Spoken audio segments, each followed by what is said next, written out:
प्रिय भक्तों, आप सभी का मेरे चैनल पर हार्दिक स्वागत है, अभिनंदन है, वंदन है। और आप सभी को मेरी तरफ से मकर संक्रांति की हार्दिक शुभकामनाएं और मेरा प्यार भरा प्रणाम। आप सभी को मकर संक्रांति का त्योहार बहुत ही हार्दिक और शुभ जाए। चलिए आज इसके बारे में मैं आपको बताती हूँ कि मकर संक्रांति क्यों मनाई जाती है, कब मनाई जाती है और मकर संक्रांति का दान पुण्य का शुभ मुहूर्त क्या है। आज मैं सब आपको इस वीडियो में बताऊंगी।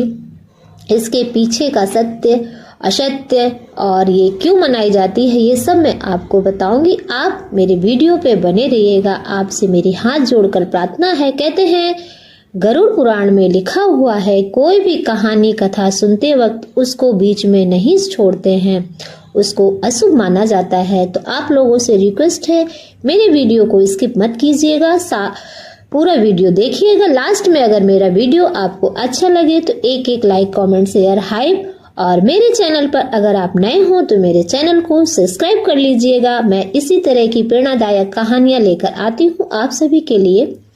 चलिए सुनते हैं मकर संक्रांति के बारे में, कुछ जान लेते हैं आखिर ये मकर संक्रांति क्यों मनाते हैं।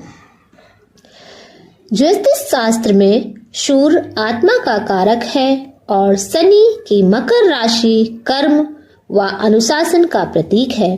जब सूर्यदेव अपने पुत्र शनि की मकर राशि में प्रवेश करते हैं तब जीवन में भावनाओं को दिशा देने और कर्म को साधना बनाने की प्रेरणा अंतर मन में जागृत होती है। सूर्य उत्तरायण होते ही खर मास समाप्त हो जाता है। मांगलिक कार्यों का प्रारंभ और देवताओं का दिन प्रारंभ हो जाता है। इसके पहले कुछ दिनों के लिए सारे शुभ काम बंद हो जाते हैं। जब खरमास शुरू होता है, मकर संक्रांति से खरमास की समाप्ति हो जाती है। ऐसे सु अवसर में अगर नारी अपने भीतर के सूर्य को पहचान ले, उसे किसी बाहरी प्रकाश की आवश्यकता नहीं है। मकर संक्रांति इसी शक्ति की अनुभूति कराने वाला पर्व है। नारी उत्थान में उसके स्वयं के आत्मबल को अति आवश्यक माना गया है। नारी शूर बलवान का प्रतीक है। चलिए जानते हैं और वीडियो में बने रहिएगा। मैं आपको ये कब मनाई जाएगी, कितने बजे से इसका शुभ मुहूर्त लगेगा, चलिए मैं सभी आपको बताती हूँ।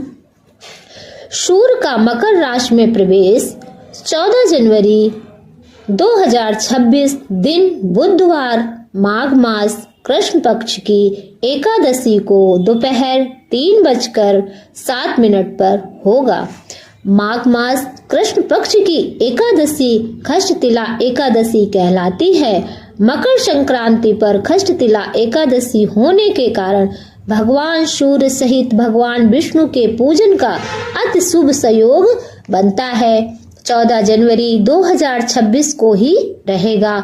विशेष पूर्ण काल दोपहर 3:07 से प्रारंभ होगा। कुछ पंचांगों में 14 जनवरी की रात्रि 9:38 पर सूर्य का मकर राशि में प्रवेश दर्शाया गया है। अलग अलग शास्त्रों में अलग अलग बताया भी गया है, जिसके चलते 15 जनवरी को भी मकर स्नान दान आदि संपन्न होगा।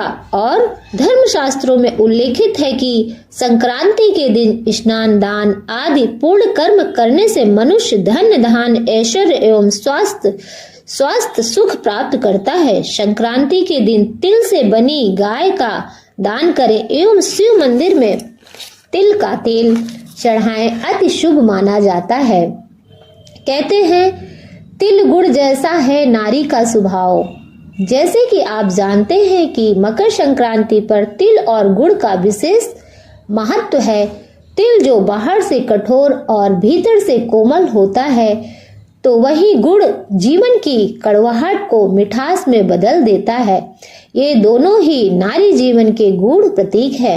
नारी वह परिस्थितियों में कठोर दिख सकती है, मगर भीतर से बहुत ही करुणा प्रेम में होती है। वो दुनिया की सारी करुणा को अपने हृदय में समेटे रहती है।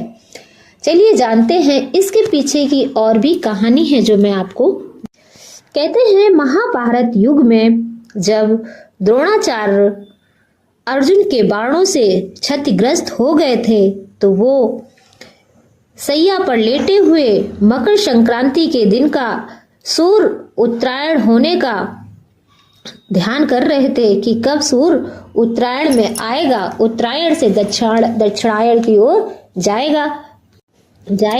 उसी दिन मैं अपने प्राणों को त्यागूंगा, क्योंकि उनको इच्छा मृत्यु का वरदान प्राप्त था।